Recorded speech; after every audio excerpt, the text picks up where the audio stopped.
The first rule of this Fight Club is that we definitely talk about Fight Club.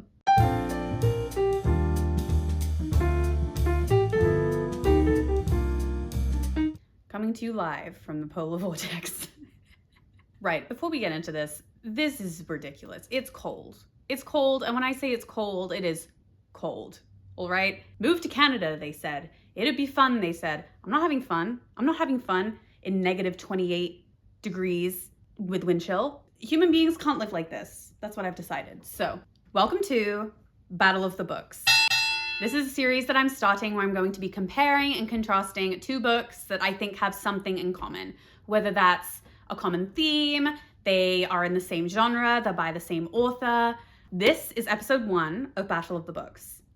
And in this episode, we are going to be comparing the first book I read this year, which is Another Man in the Street by Carol Phillips, with Caledonian Road, which I actually read last year, and this is by Andrew O'Hagan.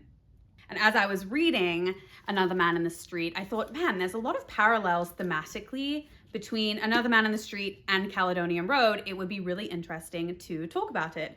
So here I am. So let me introduce you to these two books. I'm going to quickly read the synopsis of each so that you know what we're dealing with here. So Another Man in the Street. At the height of the swinging 60s, Victor Johnson, a young immigrant from the Caribbean, arrives in London with dreams of becoming a journalist in the mother country. Instead, he finds work collecting rent for Peter Feldman, a landlord equally kind and unscrupulous, and then falls into a relationship with Peter's lonely secretary, Ruth, herself a migrant from the north of England. Spanning nearly half a century and set against the backdrop of a nation that is slowly, reluctantly evolving into a modern, multiracial society, the story unfolds to reveal the truth of both Peter's tragic background and Ruth's agonizing secret. And we witness Victor, out of his depth, adjusting to the painful realities of life in his new country. Both epic in its sweep and devastatingly intimate in its portrayal of damaged lives caught between two worlds, Carol Phillips' Another Man in the Street lays bare the traumas that often overtake personal relationships in the wake of societal transformation and the high price of attempting to reinvent oneself. So that is Another Man in the Street. This is a synopsis for Andrew O'Hagan's Caledonian Road. A biting portrait of British class, politics, and money told through 5 interconnected families and their rising and declining fortunes. Campbell Flynn, art historian, professor, and feted fixture of the literary, always knew that when his life came crashing down, it would happen in public. Yet he never imagined that a single year in London would expose so much. He'd never taken other people half as seriously as they take themselves, which is the first of his mistakes. The second is a new project, opportunistic and precisely calibrated to rake in a fortune. Riding on the high of a best-selling biography of Vermeer and fielding more inquiries and requests than he has the time to pursue, Campbell has nevertheless still not managed to shake the question of money. The fact of his quiet loan from an old friend, now embroiled in scandal, makes the ever-present worry feel even more pressing. His unflappable agent Atticus, his steadfast wife Elizabeth, his sister Moira, crusading parliamentarian for the poor, his well-off, self-absorbed adult children, Agnes and Kenzie, and all the outward trappings of success can't conceal that something in his life is off. As Campbell becomes increasingly entangled with a brilliant student, convention-smashing and working class like he used to be, he feels he's been given a second chance to embrace the changes in society that frighten him, even as he sees trouble brewing for his family and friends. Campbell's personal quest takes him down darker roads than he could have imagined, and all his worlds, the art scene and academia, fashion and the English aristocracy, journalism and the internet, collide in spectacular fashion, culminating in one shocking night on Caledonian Road. So before I get into comparing and contrasting the two books, what I liked, what I didn't, I do want to acknowledge the elephant in the room. Vastly different in size. I am aware. I'm not blind. I do see it, but I think that these two books share common themes. The first is simply an exploration of the human condition through the class system. And also it's an exploration of the British class system and immigration in the country. And it explores it through a couple different lenses. Andrew O'Hagan explores it more through the aristocracy, the rich versus the poor, but immigration is definitely a theme, whereas Carol Phillips explores the class system, but more starkly through the theme or the focus or the lens of immigration. So while they are two very differently sized books, the common theme of the human condition and class in Britain is something that unites the two. Now, for those of you who don't know the history of Britain, Britain definitely has a more pronounced class system. British culture, British society is very classist. Who you know, how much money you have, what family name you have is definitely very important in English society. I would say over the years, that's definitely dwindled because of the existence of the middle class. But historically, it was a feudal system. It still is a monarchy. So class has always been an important part of British society, which is why it's so important to explore it. However, even though North America doesn't have quite as overt a class system, the things that we learn from these two books can still help us in our exploration of how our societies in North America work and immigration in North America. I still think they're definitely worth a read. Now, let's talk about the things that I liked from both books. Another Man in the Street, I did appreciate the length, that it wasn't too long and it didn't take itself too seriously. Sometimes I do find that some books are long for the sake of being long. The message is the same from the start to the end, like nothing grows. So I do appreciate that you're able to span 5 decades in 222 pages. 5 decades in 222 pages is quite impressive. I liked that it was an exploration of one man's journey, and I do appreciate how it explores how one man's decision can change the lives of so many other people. And it explores that really well, like this idea of self and how the creation of a self can impact other people around you. And I thought that was really well done. Caledonian Road, first, the drama. I don't know what it is about rich people doing dumb things, but it just like scratches something in my brain. So I really liked the drama. There are some really good characters in this book. Some are caricatures, some are so deep and nuanced, and I thought Andrew O'Hagan wrote them really, really well. And I will say, Andrew O'Hagan talks about how it took him 10 years to write this book, and he did so much research, so many different people in so many different classes and areas of society. And you can tell the passion and work that went into this, because by the end, every single storyline culminated.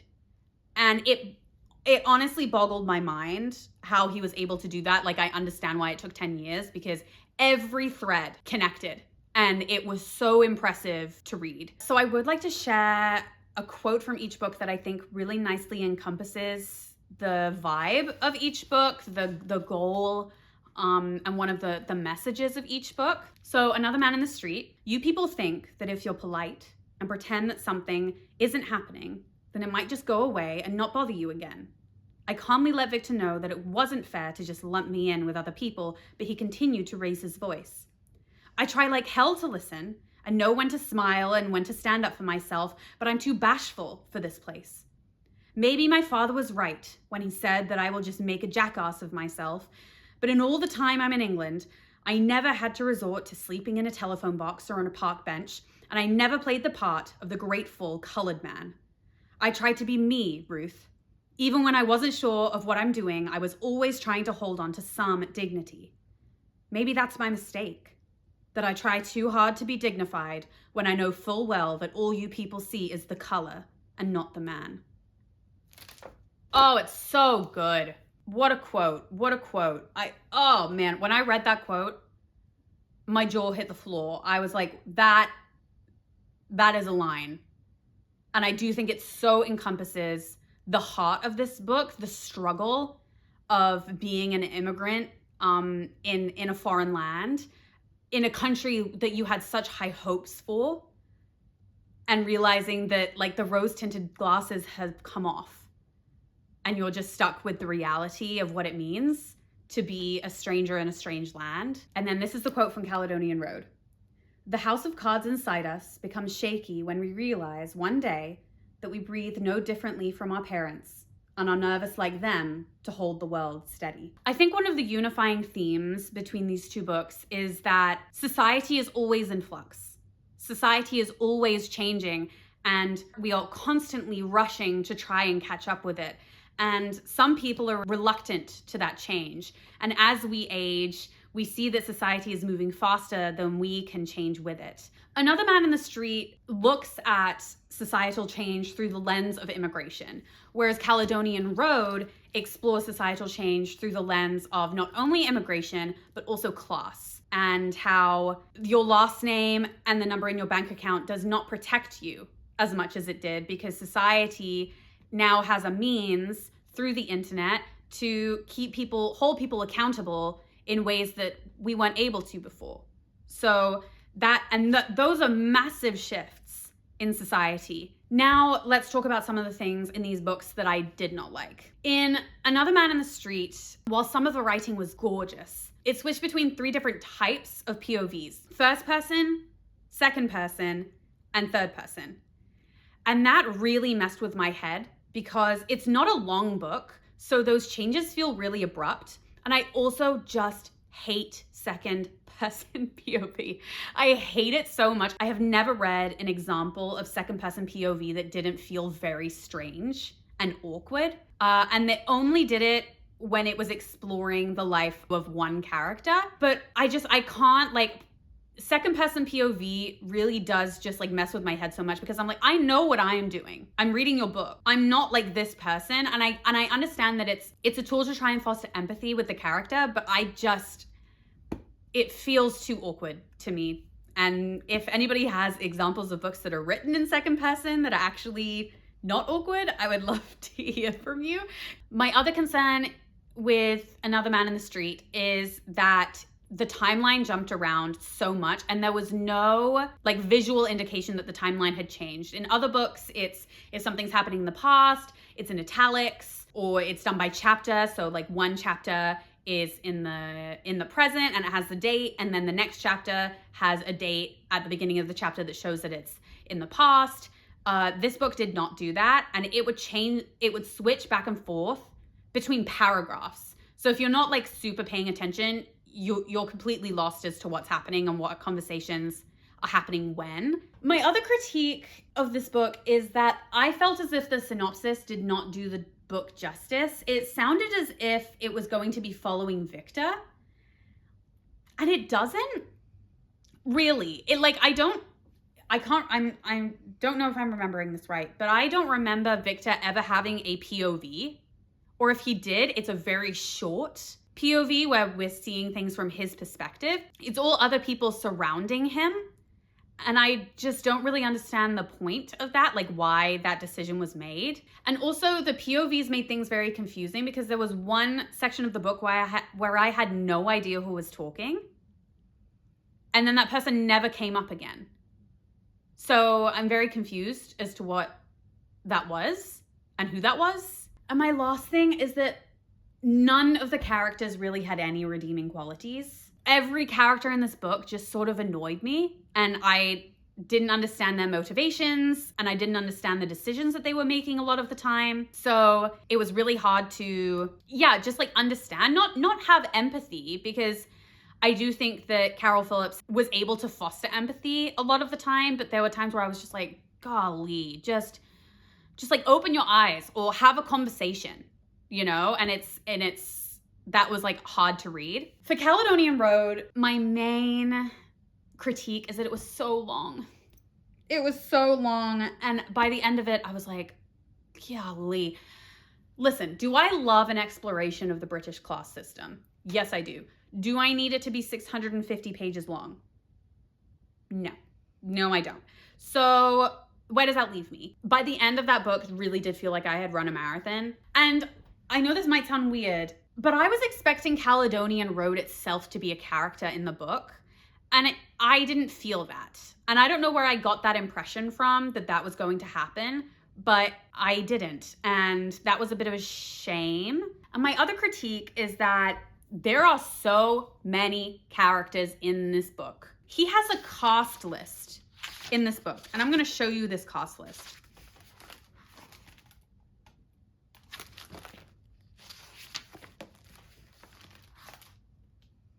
Cast list. Hold on, let me count how many characters there are in this book. There's 59 characters in this book. 59 characters in this book. By the end, my head was spinning. It was spinning. There was smoke coming out of my ears to try and remember who everyone was. And although I will say, while I think there were so many characters in this book, I read the cast list before I read the book. And it did give me a giggle because I didn't know who everyone was, obviously. So I was just like, oh, I should probably read this to just like know. And without knowing the rest of the story, the occupations of these people seem so random. Like so random. I'm just like, how on earth does this character exist in the same book as this character? So it did give me like a little bit of a giggle, and it did make me realize that some of this book is going to be unhinged. And it was. I appreciated some of the unhinged nature of this book. So together, what I like about having read both of these books is that while they're written by two very different authors, I appreciate how they complement each other because you really get to see two sides of the same coin.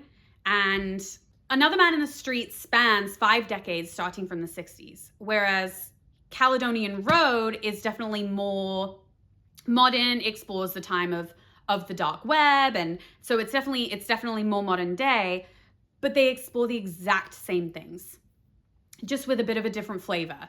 And it did make me appreciate that we are facing the same problems in society in the 60s as we are now. And it may not be the exact same, but the experience of immigrants, especially immigrants of color in the UK and also here, are very similar to what they were then. And that just shows that we still have so far to go. History is so important because by looking in the past, we are able to learn from our mistakes. And we can see how far we've come, but also see how far we haven't come yet and how far we still have left to go.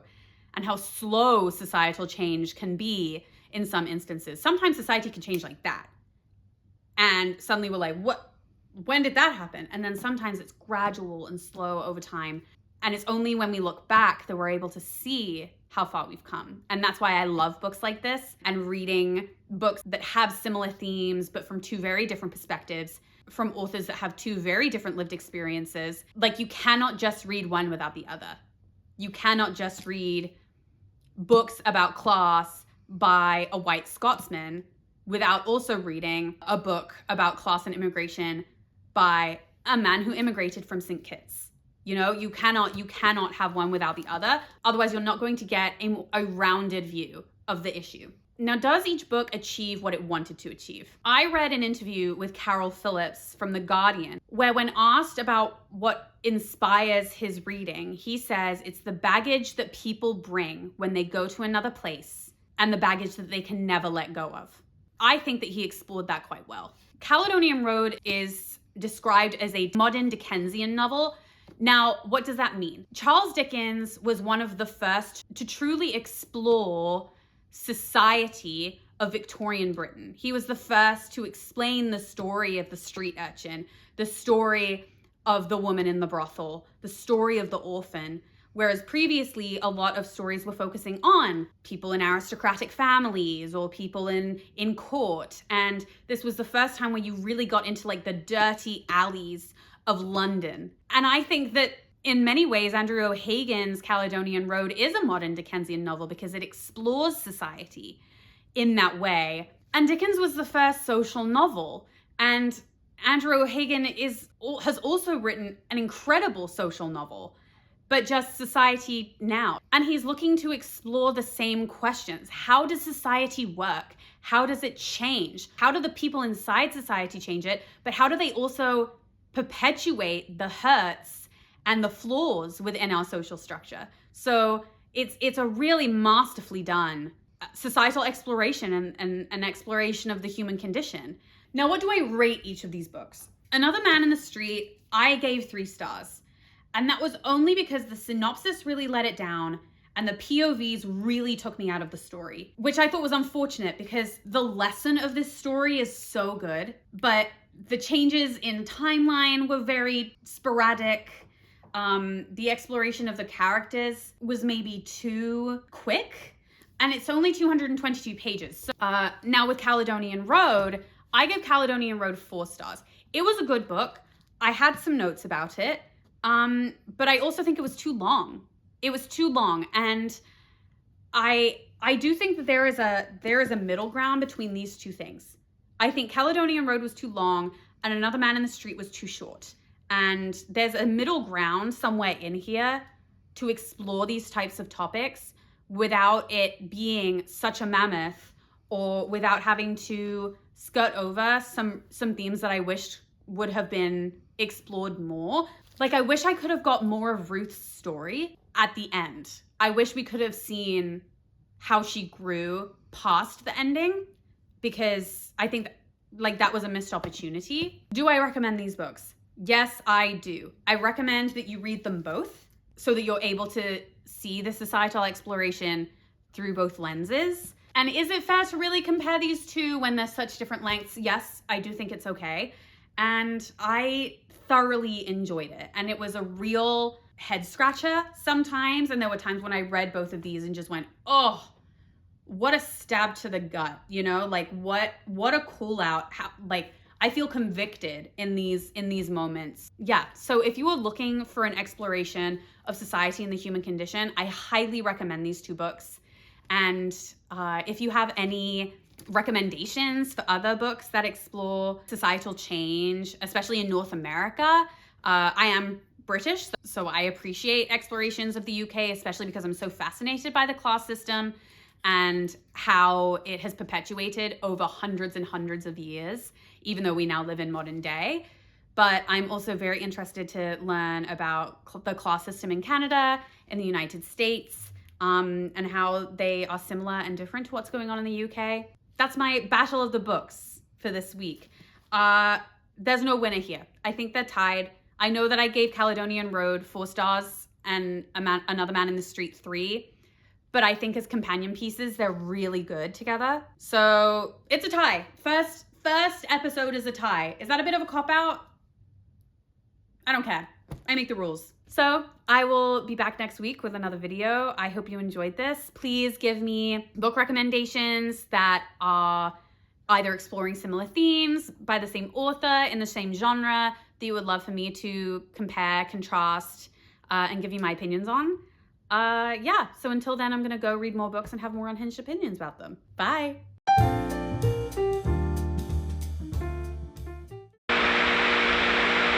Let me consult my notes. Oh my gosh.